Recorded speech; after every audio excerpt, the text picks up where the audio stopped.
They're still shrouded in this mystery. They really do whisper tales of civilizations so advanced, it boggles the modern mind. I know. It's like you see these pictures, right? These towering structures against the desert. How did they even get there? Like who built them? How'd they do it and why? It's kind of like stepping into, a riddle, like wrapped in an enigma. And that is the beauty of this deep dive, Ray. We're going to go through all that, sift through the sands of time, examine these really intriguing theories about how they were constructed, and maybe we'll even debunk a couple popular myths along the way. Did you know, by the way, that the idea that slaves built the pyramids is largely unfounded? Wait, seriously, I always pictured like, these massive armies of laborers toiling under the hot sun. Yeah, that's what Hollywood has, given us. But archaeology tells a completely different story. We'll get to that a little bit later. But first, to really understand the pyramids, I think we have to trace their evolution. Okay, so let's unpack that. We're talking about a journey through architectural history, right? Exactly, exactly. The earliest forms were these flat-topped rectangular structures called mastabas. Imagine a simple one-story building, not quite the towering pyramids we picture, are they? But those humble structures, those were like the seeds from which the colossal wonders grew. So mastabas were like version 1.0 of the pyramid. What prompted the upgrade? That's a good question. Think about how architectural trends evolve, today. We're constantly innovating, always reaching for new heights, literally. The ancient Egyptians were no different. One pharaoh, Djoser, he wanted something grander, more imposing. That's where this brilliant architect, Imhotep, enters the picture. He designed the step pyramid at Saqqara, stacking multiple mastaba-like levels on top of each other. It was a radical departure, reaching towards the heavens in a way never seen before. It's like, going from building a basic hut to constructing a skyscraper. Talk about ambition. Was this the turning point towards those smooth-sided pyramids that we're all so familiar with? Absolutely, it was. The step pyramid was a pivotal step.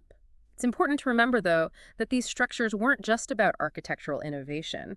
They were deeply entwined with ancient Egyptian beliefs, their understanding of life, death, and the afterlife. Okay, so here's where it gets really interesting for me. Um, I know that the Egyptians, they were obsessed with the afterlife. But how did that play into the design and the function of the pyramids? Were they more than just elaborate tombs? Oh, much more. The pyramids were seen as vessels. They were designed to help the pharaoh's essence, their ka, transition into the afterlife. Imagine them not as tombs, but as spiritual launching pads, for the pharaoh's soul to ascend to the celestial realm. So they believed that, like a part of the pharaoh lived on after death, and the pyramid was like a gateway to the next life. Precisely, precisely.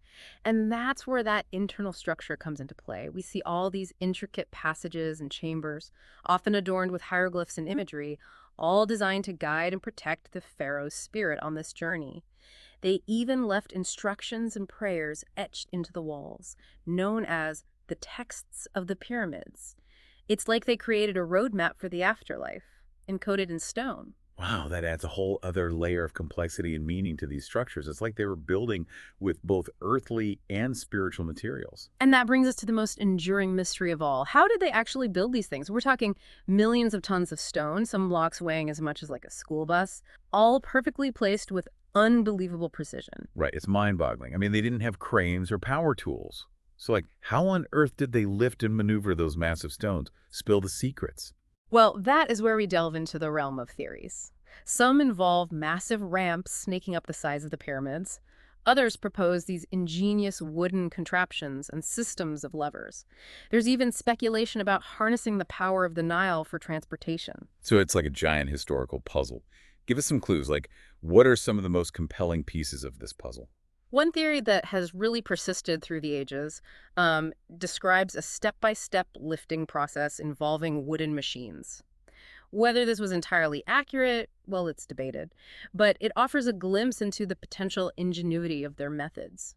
It's fascinating to think about them as master engineers working with the materials and knowledge available to them at the time. Exactly, and remember, we talked earlier about that popular image of slaves toiling under the whip. Well, more recent archaeological discoveries paint a different picture. Okay, so we've busted that slave labor myth. So what's the real story behind the workforce that built these incredible structures? Well, excavations near the pyramids have revealed entire villages where the workers actually lived. And get this, these weren't slums. We're talking like organized settlements with bakeries, breweries, even medical facilities.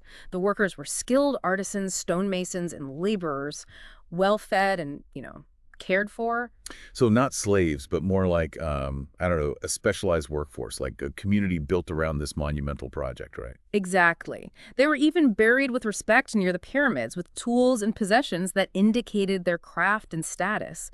It was like a point of pride to be a part of building these eternal monuments. It makes you wonder what it must have been like to, I don't know, to live in that time, to be part of something so grand, so enduring. And the innovations weren't limited to just the workforce. Remember those different theories about construction techniques? Right. Well, one pharaoh, Senferu, he stands out as a true innovator, a pioneer in pyramid design. Ooh, a pharaoh who was a bit of an architect. Tell me more. What makes Senefer's pyramid so special? Well, he wasn't afraid to experiment, to really push the boundaries of what was possible. One of his most intriguing creations is the bent pyramid at Dashur.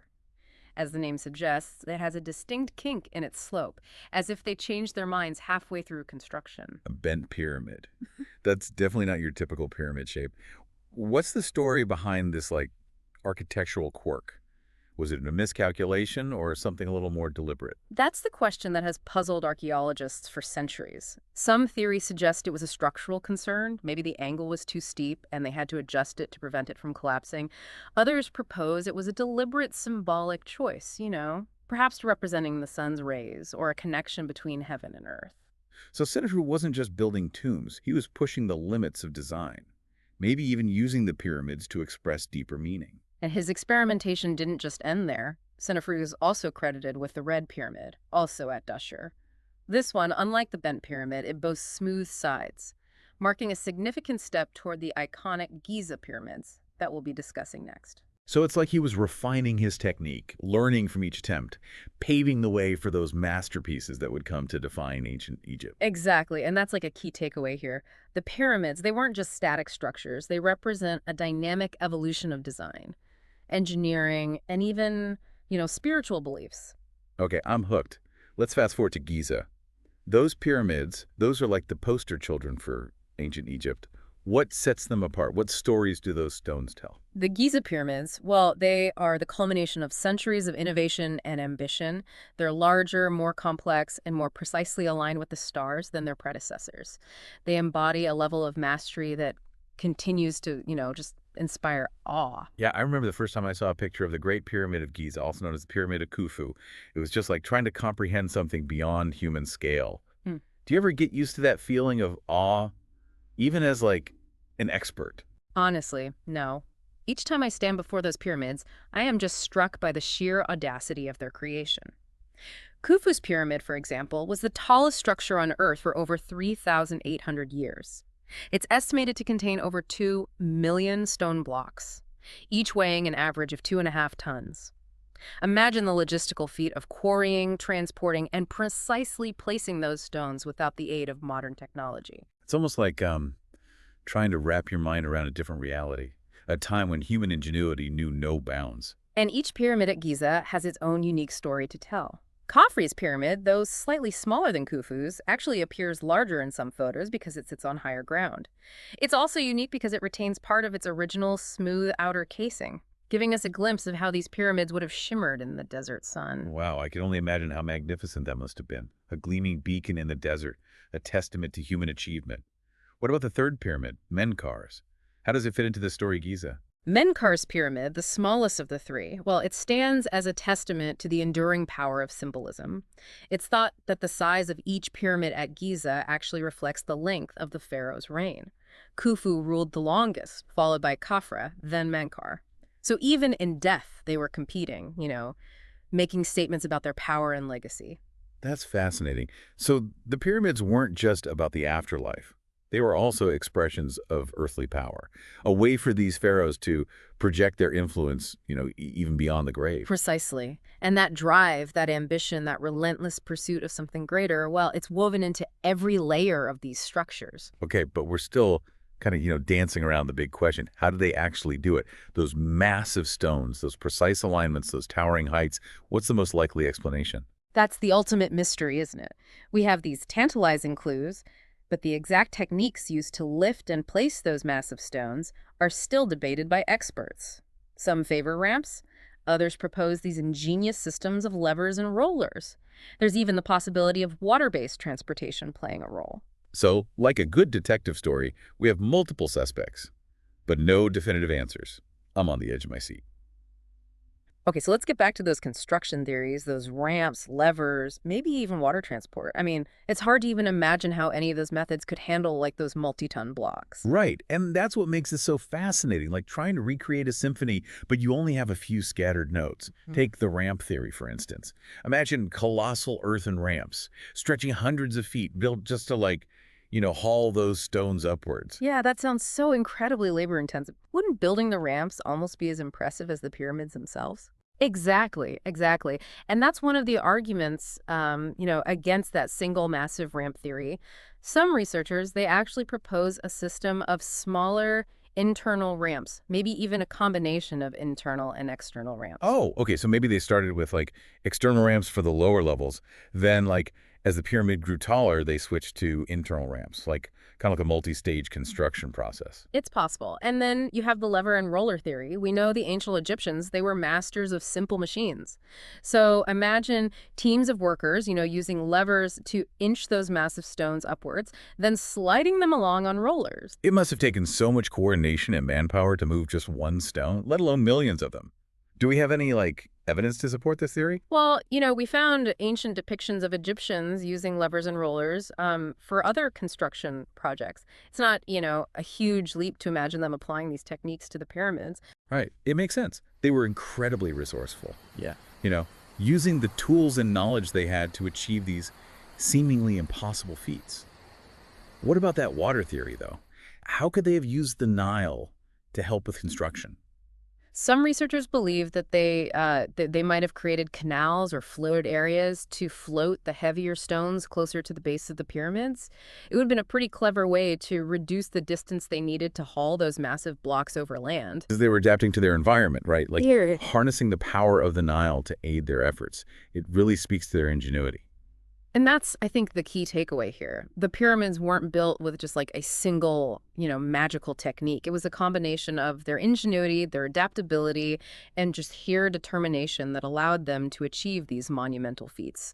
They weren't afraid to experiment, to learn from their mistakes, and to push the boundaries of what was possible. It's almost like they were, leaving us a message, challenging us to look beyond the obvious, to appreciate the complexity and nuance of their achievements. And that's what makes the pyramids so captivating. Yeah. They're not just about stones and ramps, they're about the enduring power of human curiosity, the drive to create something that transcends time, and perhaps even, a desire to connect with something greater than ourselves. It really makes you think, doesn't it? I mean, if the pyramids were more than just tombs, what message were the ancient Egyptians trying to send through their towering presence? Was it a message to the gods, to future generations, or maybe even, a message to the universe itself? Those are questions we may never fully answer. But the pursuit of those answers, well, that's what keeps us exploring, digging deeper, and marveling at the enduring legacy of the pyramids. I think it's a reminder that, some mysteries are meant to be pondered, not solved. And that's okay. Sometimes the wonder is in the unknown. Thanks for joining us on this deep dive, listeners. We hope you've enjoyed exploring the mysteries of the pyramids with us. Until next time, keep questioning, keep discovering, and never stop being awestruck by the wonders of the ancient world.